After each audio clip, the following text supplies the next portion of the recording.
2016 was a crazy year for the NFL. Well, looking back, it was actually a pretty normal year. The weirdest thing that happened was Matt Ryan winning MVP and leading the Falcons to the Super Bowl. That was pretty much it. Don't ask them what happened in that game, but yeah, that's pretty much the weirdest thing that happened. Now, there was another thing crazy that happened this season. 4th round draft pick Dak Prescott and 4th overall pick Ezekiel Elliott would take the league by storm. This duo would lead the Cowboys to a 13-3 record, which was the best in the NFC. However, they would lose in the divisional round against the Packers, a game that broke my heart. I mean, this absolutely tore me up. Ladies and gentlemen, this is why Dak and Zeke never won a Super Bowl. First, we have to go back to the 2015 season. The Cowboys had just lost their starting running back DeMarco Murray to the Eagles after he won Offensive Player of the Year. Tony Romo would also get hurt and he only played 3 games in the season, which made his health a big question going into 2016. With these 2 big problems, the Cowboys would go 4-12. Because of this horrendous season, they would own the 4th overall pick. Entering the 2016 draft, there were rumors that the Cowboys would draft Joey Bosa or Jalen Ramsey. But Ezekiel Elliott's stock was rising in the draft, so with them needing a running back, it was perfect for Ezekiel Elliott to go number 4 to the Cowboys. Earlier I said Tony Romo's health was really deteriorating, so it's important for the Cowboys to take a backup quarterback in this draft. Dak Prescott was projected to go in the 1st or 2nd round, but after a DUI, I think the night before or something, his stock really fell and he was available in round 4. With the Cowboys selecting at the 135th pick, they saw Dak Prescott on the board and they took him. Let's jump to the preseason where the Cowboys got some tragic news. In week 3 of the preseason, Tony Romo would suffer a back injury, a devastating blow to the Cowboys, and 2015 was repeating all over again. However, there was some comfort around this time. Dak Prescott was balling out in the preseason. He already looked like a solid NFL quarterback. But with being a rookie and a 4th round pick, I mean, expectations still weren't high, not Tony Romo high. Let's begin the regular season where it kind of got off to a shaky start. They would lose their first game because Terrence Williams didn't go out of bounds right here with under 10 seconds left. If he goes out of bounds, there's a good chance they win, but I guess we'll never know. Now, what would happen over the next 12 weeks would take everyone by shock, and they would take the NFL world by storm. Caught inside the 5. Dez Bryant, touchdown. Flowers here.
Absolutely no one saw this coming. Dak Prescott, a 4th round rookie, leading the Dallas Cowboys to an 11-1 start. I haven't even mentioned the other guy, Ezekiel Elliott. As just a rookie, Ezekiel Elliott led the NFL in rushing yards, and of course, he made the Pro Bowl team. These 2 were so good, they were the only nominees for Offensive Rookie of the Year, and as you can see, Dak Prescott won it. By the end of the season, the Cowboys finished 13-3 and had the number 1 seed in the NFC. With their individual seasons and the team record combined, they were arguably the greatest rookie duo of all time.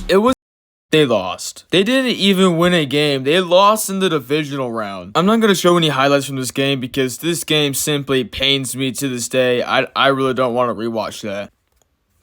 Entering 2017, though, there were a bunch of expectations for this team. A lot of people thought a lot of different things about this team, but let's see how they do. Only the Dallas Cowboys. This suspension, along with other aspects of the team, the Cowboys only went 9-7 and didn't make the playoffs, a far cry from their 13-3 season.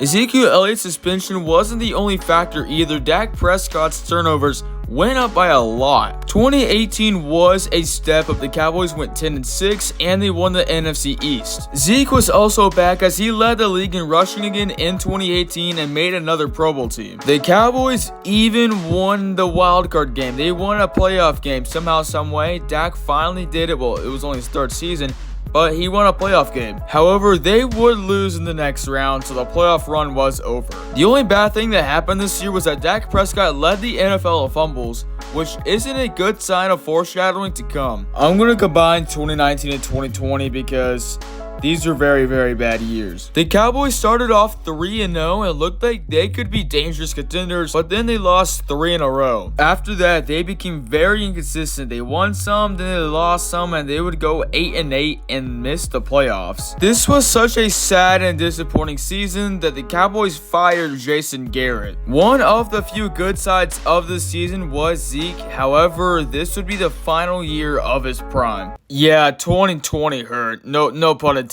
In 2020, through the first 5 games, Dak Prescott was off to an historic start, but sadly, he suffered a tragic ankle injury that left him sidelined for the whole season. And what about our good friend Ezekiel Elliott? Yeah, not good either. Forgot to mention 2020, they went 6-10 and missed the playoffs, but 2021 was a bounce back. The Dallas Cowboys went 12-5 and Dak Prescott had a very good season. Ezekiel Elliott had another 1,000-yard season, but it was clear and obvious he was not the same player anymore. They made the playoffs and had decent expectations, but in their first game, they lost from this play. You probably know what it is. San Francisco to get to the quarterback here. Prescott takes off running the football. Whoa, I don't think this is going to work out. Well, they'll be able to clock this. They were playing for it. Down. Oh my gosh. The official gets in the way. The game's over. The game is over. Yeah, classic Mike McCarthy type stuff, and I don't think the ref ruined it. That was just an awful play call. In 2022, Dak Prescott injured his finger in week 1 after a very, very bad loss, and it looked like the season was lost. But Cooper Rush, the savior of the Cowboys, would lead the Cowboys to a 4-2 record while Dak was gone, and the Cowboys finished with a 12-5. There's a big elephant in the room. Tony Pollard. Last year, Tony Pollard had a breakout season and he was far better than Ezekiel Elliott. He had such a good season that he made the Pro Bowl. I forgot to mention this back when we were talking about 2019, but Ezekiel Elliott signed a huge contract, and this contract was immediately awful. Because of all these factors, the Cowboys made a tough decision. And just like that, it's over. Ezekiel Elliott had a very memorable time for us, and he will always have a place in our hearts. Well, I'm talking about Cowboys fans, of course. I don't know about NFL fans. And Zeke's last play is kind of a perfect nutshell of his tenure with us. Final play, it looks like barring a penalty. Prescott over the middle of the turf, gets smoked.